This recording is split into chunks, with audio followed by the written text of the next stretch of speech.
شروع اللہ کے نام سے جو بڑا مہربان نہایت رحم والا ہے۔ ان فرشتوں کی قسم جو ڈوب کر کھینچ لیتے ہیں اور ان کی جو آسانی سے کھول دیتے ہیں اور ان کی جو تیرتے پھرتے ہیں، پھر لپک کر آگے بڑھتے ہیں، پھر دنیا کے کاموں کا انتظام کرتے ہیں کہ وہ دن آ کر رہے گا جس دن زمین کو بھونچال آئے گا، پھر اس کے پیچھے اور بھونچال آئے گا۔ اس دن لوگوں کے دل خائف ہو رہے ہوں گے اور آنکھیں جھکی ہوئی۔ کافر کہتے ہیں کیا ہم الٹے پاؤں پھر لوٹیں گے؟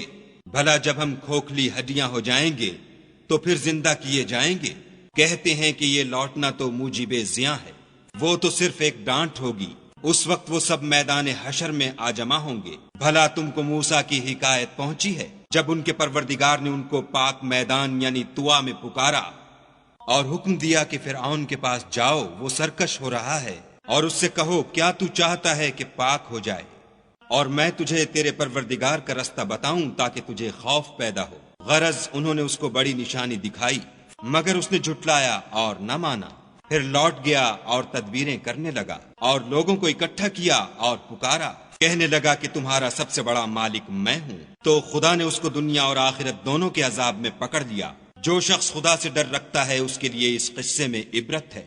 بھلا تمہارا بنانا مشکل ہے یا آسمان کا؟ اسی نے اس کو بنایا، اس کی چھت کو اونچا کیا، پھر اسے برابر کر دیا، اور اسی نے رات تاریک بنائی اور دن کو دھوپ نکالی، اور اس کے بعد زمین کو پھیلا دیا۔ اسی نے اس میں سے اس کا پانی نکالا اور چارہ اگایا، اور اس پر پہاڑوں کا بوجھ رکھ دیا۔ یہ سب کچھ تمہارے اور تمہارے چار پایوں کے فائدے کے لیے کیا۔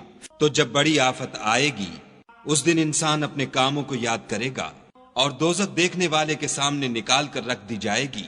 تو جس نے سرکشی کی اور دنیا کی زندگی کو مقدم سمجھا اس کا ٹھکانہ دوزخ ہے، اور جو اپنے پروردگار کے سامنے کھڑے ہونے سے ڈرتا اور جی کو خواہشوں سے روکتا رہا اس کا ٹھکانہ بہشت ہے۔